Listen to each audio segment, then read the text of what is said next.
Du savoir à partager, des voix à écouter. Une chronique de Bernard Saillag de À la Cantorade, en partenariat avec l'Université du Temps Libre de Guichen.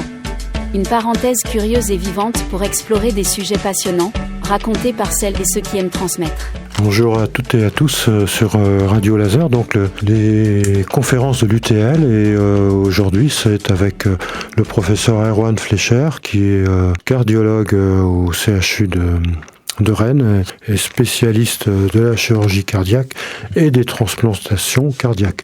Bonjour professeur Fleischer. Bonjour. Avec Michel, toujours, fidèle au poste, avec moi. Ok. Eh bien, nous allons parler du cœur.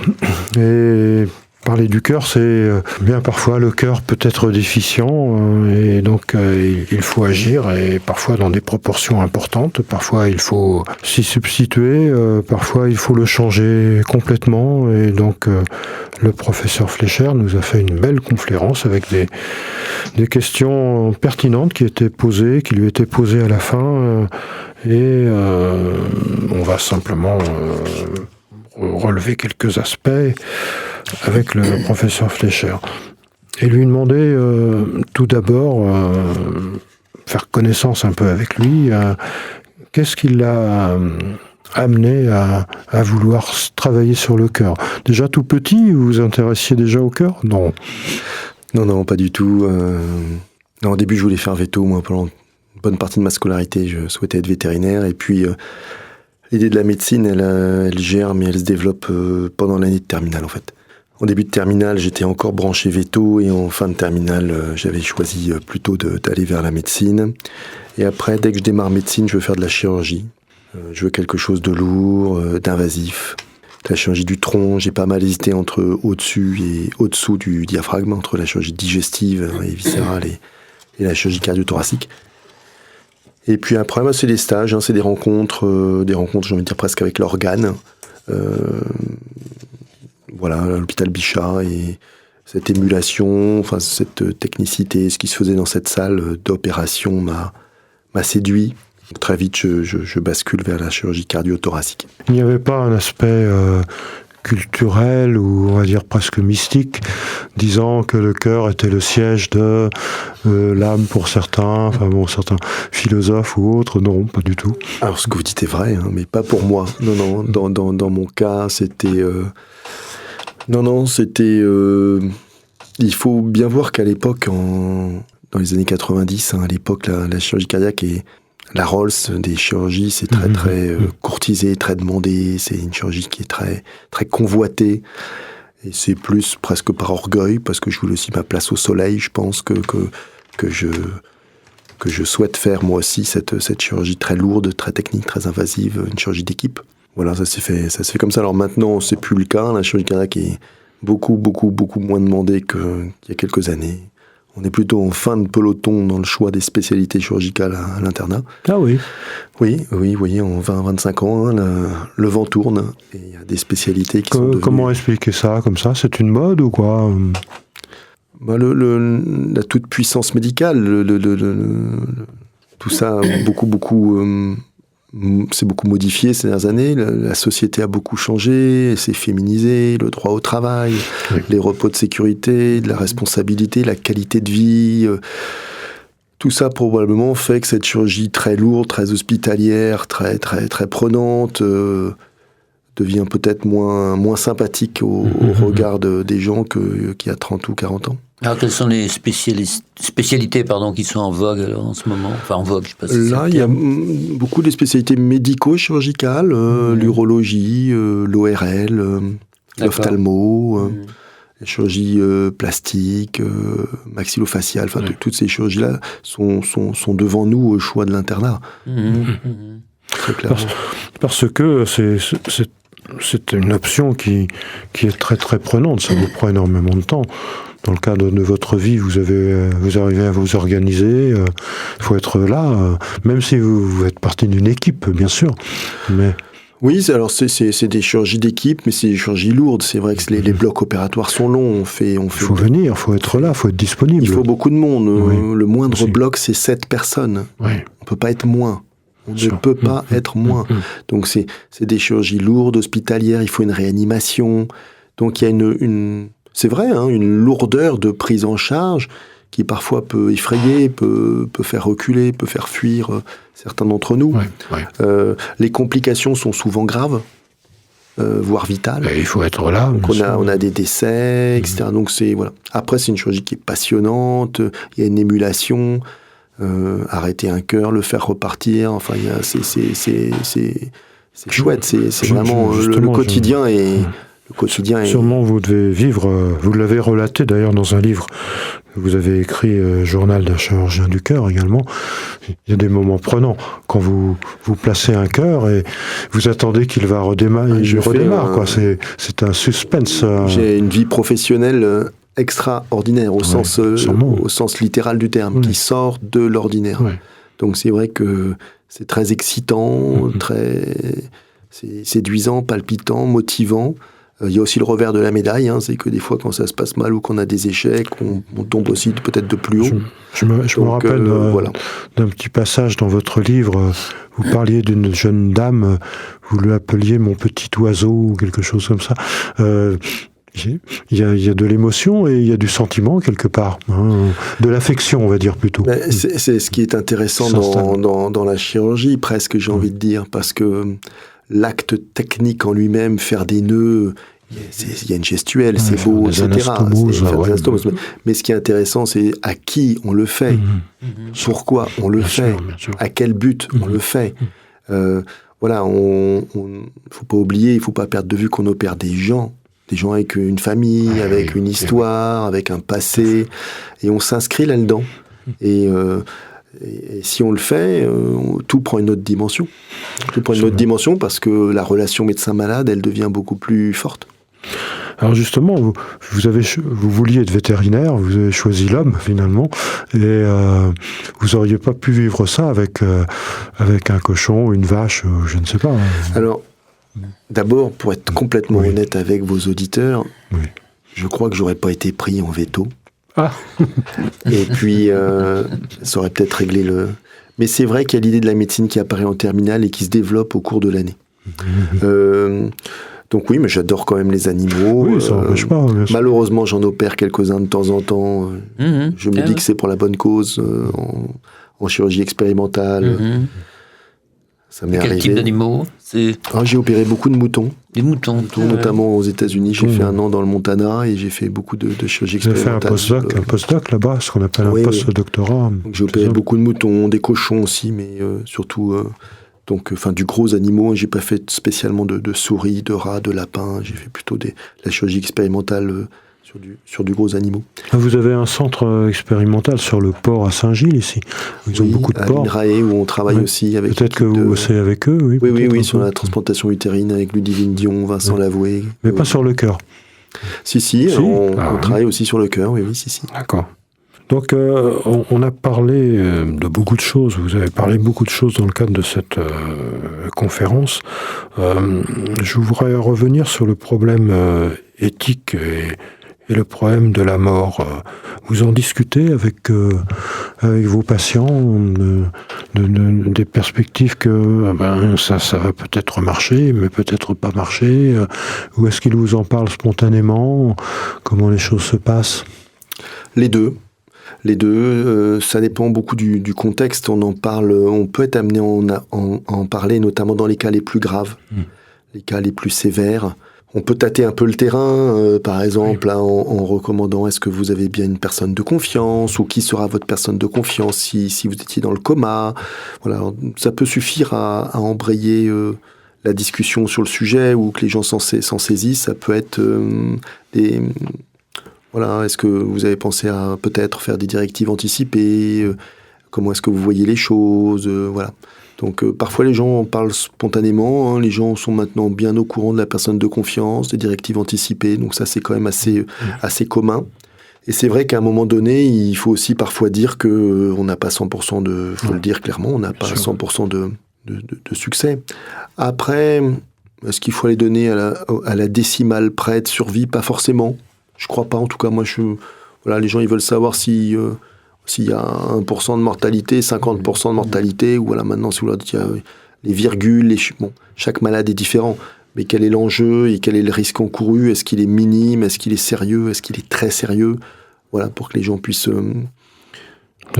Souvent, ce qu'on peut aussi...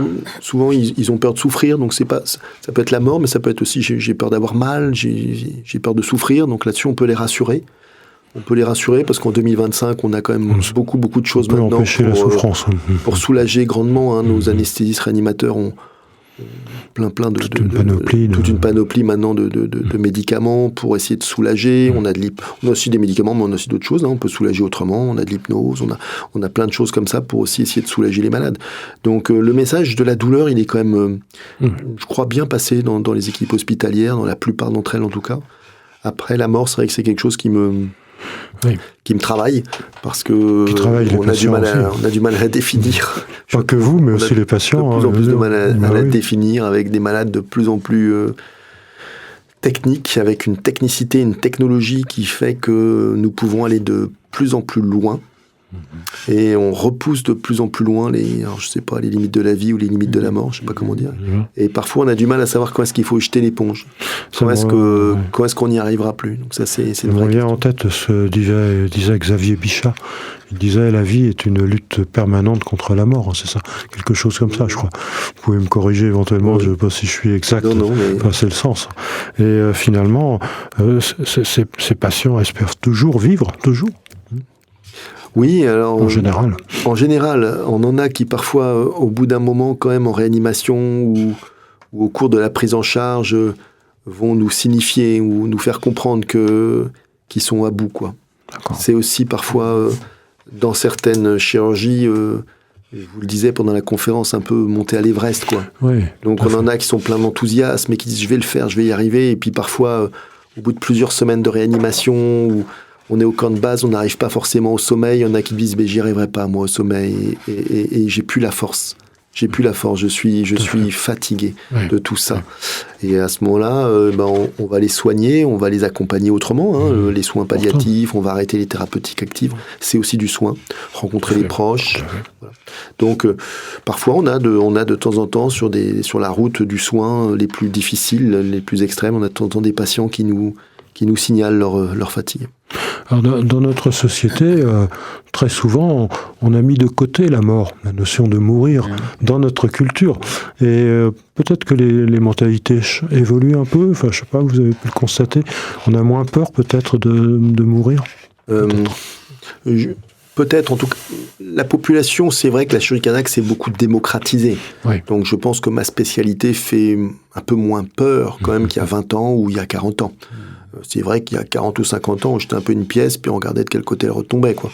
Donc maintenant, les techniques opératoires se sont affinées, elles sont connues, la route est bien balisée. Il n'empêche que ça reste une aventure humaine, et que même sur une autoroute la plus sûre, avec la voiture la plus moderne et on peut toujours avoir un accident. Bien sûr. Donc, et après, donc la population, je pense un peu moins à la mort en chirurgie cardiaque. C'est vrai qu'il y a 40 ou 50 ans, parce que nos résultats aussi cliniques se sont franchement améliorés. Par contre, moi, en tant que soignant, en tant que chirurgien, c'est quelque chose auquel je pense, parce que je vous dis, on a de plus en plus de machines, on peut aller de plus en plus loin, tenir un corps en vie biologique, en survie biologique de plus en plus longtemps. Et ça pose un peu des problèmes d'apprenti sorcier, quoi. Jusqu'où faut-il ne pas aller, quoi. Bien sûr. Autre question également, par rapport à la transplantation, quelle limite vous pouvez vous donner? Vous utilisez des cœurs humains, ce qu'on appelle l'homogreffe, c'est ça, ou des xénogreffes également. À votre avis, on pourra aller jusqu'où, et est-ce qu'on pourra remplacer, indépendamment des cœurs artificiels, par d'autres techniques dans le futur? Et je pense à l'utilisation des cellules souches. Alors, la technique de référence dans l'insuffisance cardiaque terminale, donc je ne parle que des malades les plus sévères, attention, pour les auditeurs, il ne faut pas qu'ils croient qu'on greffe tous les malades d'insuffisance cardiaque. On va uniquement sélectionner les plus graves, les plus sévères. La technique de référence, donc, reste à ce jour la transplantation cardiaque. très clairement. L'homogreffe. Il y a des travaux expérimentaux donc sur la xénogreffe, notamment aux États-Unis, qui sont intéressants, avec des cœurs de porc génétiquement modifiés. Donc ça, c'est très séduisant, en cœur et en rein, ça se développe. Ça reste quand même si on en a beaucoup parlé dans les médias, ça reste confidentiel, hein, ça reste quelques malades dans le cadre de recherche expérimentale en clinique humaine.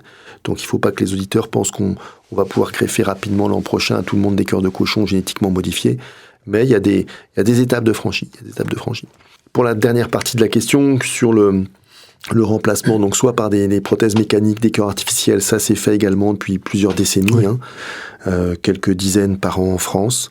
Et les cellules souches, donc les organoïdes de synthèse pour créer des organes, c'est la dernière partie, la partie la plus récente, la plus émergente, là, les imprimantes 3D organiques pour essayer de refaire des organes.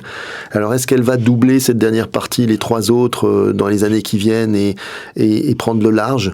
Difficile à dire, l'avenir nous le dira, mais ce que je souhaite en tout cas, c'est que les malades puissent bénéficier de la meilleure thérapeutique et la moins lourde possible pour eux, le meilleur rapport bénéfice-risque. Voilà. Donc si c'est les cellules souches, va pour les cellules souches. C'est pas encore le cas aujourd'hui, mais l'avenir nous le dira. Vous avez parlé aussi de la chance que l'on avait en France d'avoir une assistance de la sécurité sociale importante, contrairement à d'autres pays. Et c'est une chance. On espère que ça va continuer. On espère, oui, parce que ce qui nous semble pour nous évident, normal, indu, ne l'est pas dans 97% des pays de notre planète. Tout à fait. Je vais vous donner un exemple.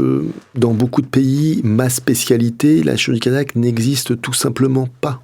Au Mali, au Bénin, il y a beaucoup de pays en Afrique, au Burkina, il y a beaucoup de pays où si vous avez une pathologie cardiaque grave qui justifie d'une chirurgie, eh bien vous n'avez pas de prise en charge, vous allez mourir, il n'y a pas de chirurgie cardiaque, ça n'existe tout simplement pas. Et pour celles qui existent, il faut payer. Parce qu'il n'y a pas de sécurité sociale. Le gouvernement, l'État ne paye pas pour vous parce que l'État n'a pas d'argent ou ne veut pas, ça dépend des régimes, etc. Donc...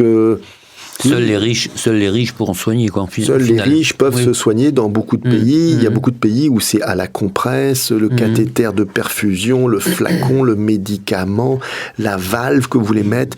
Il y a des pays où les malades achètent tout le kit opératoire, le paracétamol, les produits pour l'anesthésie générale, tout. Et vous rentrez à l'hôpital si vous avez tout acheté. Sinon, si vous n'avez rien, vous ne rentrez pas. Pas assez. Oui. Donc c'est vrai qu'il faut aller voir ailleurs pour dire que notre système, il est quand même très, très bon. Même s'il s'est beaucoup altéré, et on peut le regretter, ces dernières années. C'est la fameuse phrase qui dit... vous savez, quand je me regarde, je me fais peur, et quand je me compare, je me rassure. Bon, on peut un peu dire ça de notre système de santé. Oui. Petit aspect technique quelque part, vous nous avez parlé quand vous allez récupérer un cœur, on peut le mettre en circulation froide. Circulation froide, c'est de verre à 4 degrés à peu près, en continuant à l'oxygéner.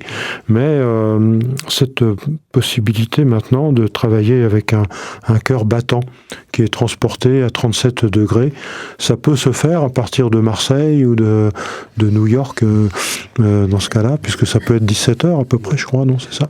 Tout à fait, oui. On a un petit peu de retard par rapport aux autres organes en matière de transplantation, puisque les reins sont perfusés, les greffons rénaux, sont perfusés depuis longtemps.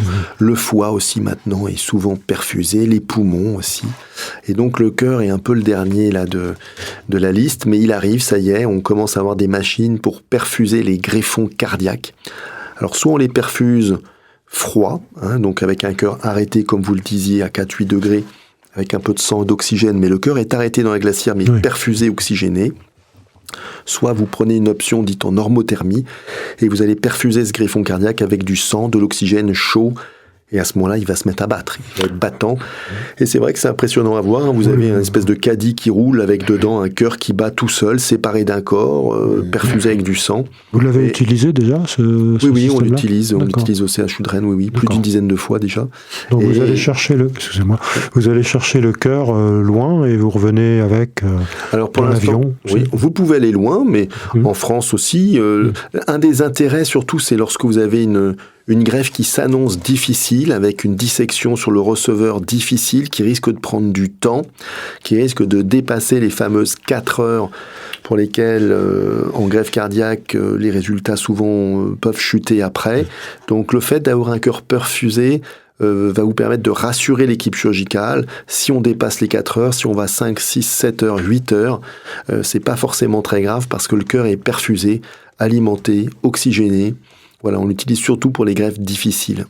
Oui, je crois que vous aviez cité une équipe, américaine, ou non, même pas. C'était au Kazakhstan. C'était au Kazakhstan. Qui, après 17 heures, ça marchait très bien. Avec un succès. Grand succès. En général, on demande à notre invité, après une belle conférence comme ça, on aurait encore des tas de questions à poser, Michel, n'est-ce pas ? Oui, il n'y a jamais de fin, si on veut. Oui. On demande souvent à notre invité s'il a un message à adresser à nos auditrices et des auditeurs. Par exemple, je vais anticiper un petit peu. Avant, par exemple, moi j'ai plus de 70 ans, par exemple, je fais un infarctus, je fais du sport encore, etc. ça. Mais à 70 ans, vous ne faites pas.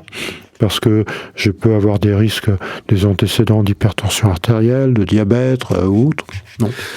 On fait pas quoi ? Ça dépend. Si c'est des pontages, on va les faire. Ça, vous faites. Après, une transplantation, je veux dire. Vous faites pas. C'est discuté. C'est discuté et discutable. Oui, en staff, ce qu'il faut, c'est que la balance bénéfice-risque vous soit franchement bénéfique, soit franchement en votre faveur. Quel message on pourrait passer à la population ? Moi, j'en ai un, c'est celui du don d'organes. Oui. On arrive bientôt, là, au mois de juin, la journée du don dans notre pays, en France. Il faut absolument que les gens en parlent. Les gens en parlent parce qu'on a encore actuellement à peu près 2 receveurs pour un donneur en liste. 2 receveurs pour un donneur, oui. Donc, il n'y en a pas pour tout le monde. Et le don, la greffe, la transplantation, ça sauve des vies avec une belle qualité de vie, avec des beaux succès. Mais pour pouvoir faire des transplantations, pour pouvoir faire des greffes, il nous faut des dons. Oui. Il faut du don d'organes. Ou pas, on n'est pas obligé de donner ses organes. À ce moment-là, on le dit, on est sur le registre des refus. Mais au moins que, on discutait en famille, avec ses proches, c'est important. Donc le message, pensez au don d'organes, que vous soyez pour ou que vous soyez contre, dites-le, positionnez-vous. On peut changer d'avis aussi, d'ailleurs. Si on ne dit rien, ça veut dire que l'on consent. Oui, en théorie, dans la loi, c'est vrai que nous sommes tous donneurs. Absolument. Maintenant, ça c'est la théorie.